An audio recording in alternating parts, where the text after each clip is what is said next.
Bonjour tout le monde, cette semaine nous allons faire l'inverse de la semaine dernière, c'est-à-dire que nous allons passer d'un nombre décimal, donc un nombre à virgule, à sa fraction décimale correspondante. D'un point de vue de la technique de calcul, pour passer d'un nombre décimal à une fraction décimale, nous avons besoin de créer une fraction, et donc de deux éléments. L'élément qui est en haut, qu'on appelle le numérateur, et l'élément qui est en dessous, par lequel on divise le dénominateur. Lorsqu'on fait ce calcul sur une calculatrice, on obtient donc un nombre décimal. Nous, on va essayer de le faire sans utiliser de calculatrice. Donc pour trouver tout d'abord le numérateur, c'est-à-dire la partie qui est en haut, il suffit de prendre le nombre décimal et de retirer la virgule.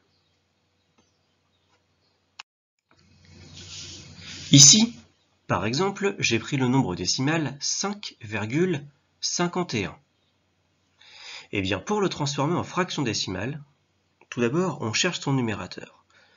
Son numérateur, comme on vient de le dire, donc dans 5,51, nous retirons la virgule, ce qui nous donne 551. Ça, c'est le numérateur qu'on va mettre en haut. Ensuite, on va chercher le dénominateur, celui qui est en bas. Pour trouver le dénominateur, il faut regarder le dernier chiffre du nombre. Ici, dans 5,51, le dernier chiffre du nombre, c'est le chiffre 1. D'accord? Et maintenant, on regarde à quel rang il appartient. Dans quelle case il est? Il est dans la partie donc décimale et dans les centièmes. Centièmes, ça veut dire que l'on divise par 100. Donc on a notre numérateur, 551, et on a donc notre dénominateur, 100. Ce qui nous donne 5,51 est égal à 551 divisé par 100, ou 551 centièmes. Si on veut résumer, pour passer d'un nombre décimal à une fraction décimale, il faut trouver deux éléments. Le numérateur on le trouve en enlevant la virgule, et le dénominateur, celui qui est en dessous, qu'on trouve en regardant le dernier chiffre et en observant à quel rang il appartient. S'il appartient au rang des dixièmes, le dénominateur va être de 10, donc on va diviser par 10. S'il appartient au rang des centièmes, le dénominateur va être de 100, donc on va diviser par 100. Et s'il est au rang des millièmes, nous allons diviser par 1000. Je vous ai mis plusieurs exemples. Premier exemple, j'ai pris le nombre décimal 0,3. On va chercher le numérateur. Donc qu'est-ce qu'on fait? On retire la virgule. Il nous reste quoi? 3. Donc 0,3 c'est la même chose que 3. Donc 3. On cherche ensuite le dénominateur, celui qui est en dessous. On regarde le dernier chiffre, c'est 3. Et dans quelle colonne il est situé? Il est situé dans la colonne des dixièmes. Donc divisé par 10. Ce qui nous donne 0,3 est égal à 3 dixièmes. On fait un autre exemple avec 0,05. On recherche maintenant le numérateur. Donc on retire la virgule. On obtient 0,05. Les deux zéros avant, ils ne nous servent à rien, on a juste 5. On recherche le dénominateur. On regarde le dernier chiffre, c'est 5. Il est situé dans quelle colonne? Deuxième colonne après la virgule, qui est donc la colonne des centièmes. Donc on va diviser par 100, ce qui nous donne 0,05 est égal à 5 centièmes. Troisième exemple, 5,1. On va chercher le numérateur, on retire la virgule, ce qui nous donne 51. Ensuite, on cherche le dénominateur.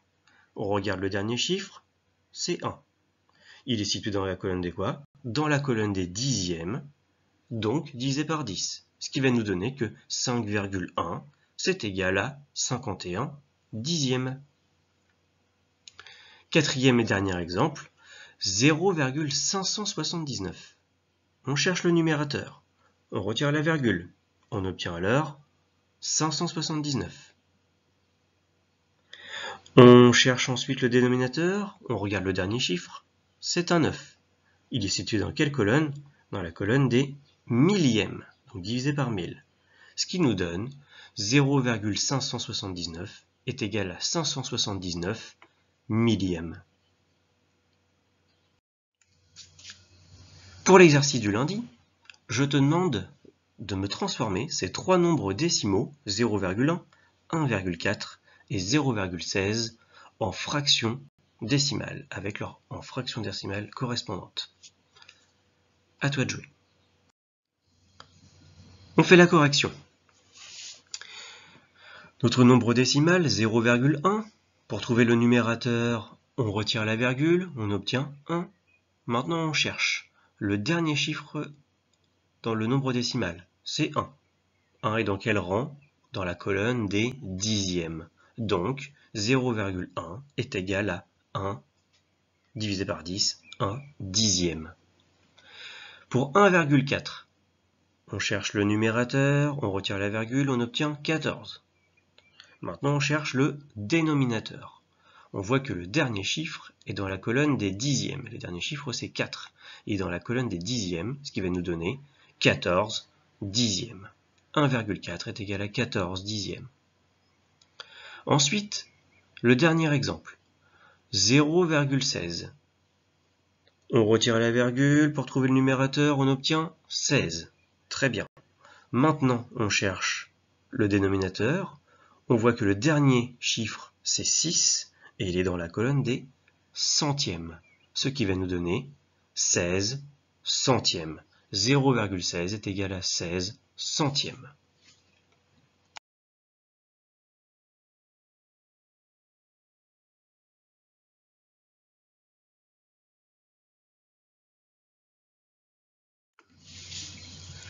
Correction du deuxième exercice, ici nous avons 1,8.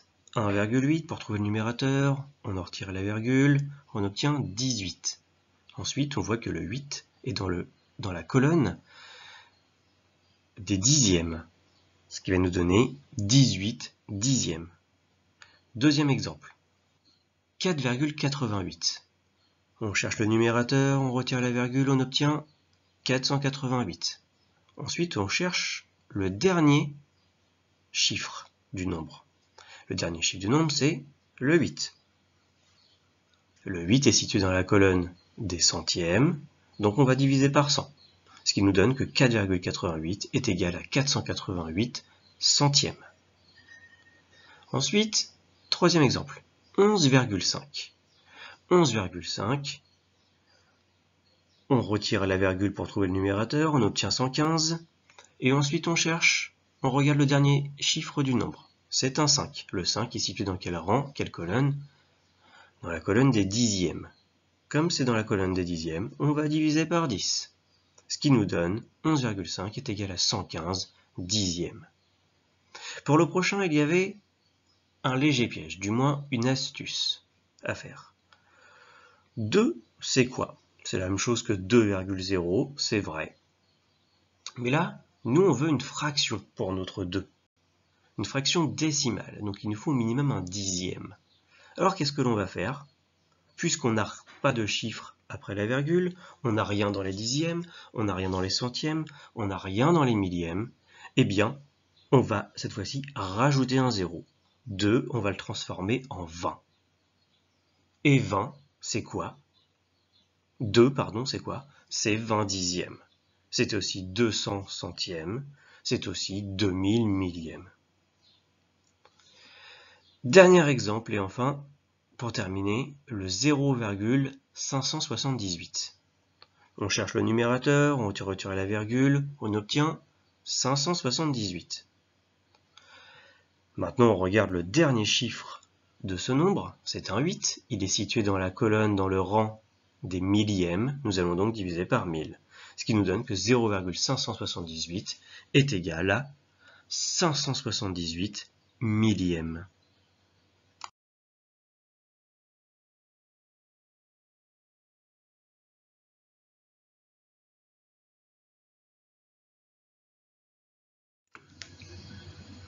Dernière correction de la semaine, 0,6. Qu'est-ce que ça donne? On retire la virgule pour trouver le numérateur, on obtient 6. On regarde dans quel rang est placé le numéro 6, le chiffre 6, il est dans les dixièmes, ce qui va nous donner 6 dixièmes. 0,03. On retire les virgules, on obtient 0,03, ce qui nous donne 3, c'est la même chose. Ensuite, on regarde où est fixé le chiffre 3. 3 est fixé dans la colonne des centièmes. On va donc diviser par 100, ce qui va nous donner 0,03 est égal à 3 centièmes. 88,77. Ce que l'on va faire, c'est qu'on va retirer la virgule pour trouver le numérateur. On obtient donc 8877. Ensuite, on regarde le dernier chiffre du nombre, le plus petit, c'est un 7. Et il est situé où? Dans la colonne, dans le rang des centièmes. Nous allons donc diviser par 100. 88,77 est égal à 8877 divisé par 100. Ensuite, 1,985. Pour retrouver le numérateur, on retire la virgule. On obtient 1985. Ensuite, on regarde le dernier chiffre. Le dernier chiffre est situé dans la colonne des centièmes, des millièmes, pardon. On va donc diviser par 1000. 1,985 est égal à 1985 divisé par 1000. Millième, c'est la même chose. Et pour terminer, 0,259. On retire la virgule pour trouver le numérateur. On obtient 259. Ensuite, on regarde le dernier chiffre du nombre, qui est un 9, pour trouver son rang. C'est le rang des millièmes. Ce qui va nous donner que 0,259 est égal à 259 millièmes. Bonjour tout le monde, aujourd'hui on est vendredi et c'est le jour du test de calcul mental de la semaine 26. Vous allez avoir 7 minutes pour faire cet exercice, top chrono. Au bout de 7 minutes, on pose les stylos et on vérifie avec la correction ses réponses. 1 point par bonne réponse. Que ce soit seulement CM2, la difficulté est adaptée, c'est tout à fait normal. Bon courage et à tout à l'heure.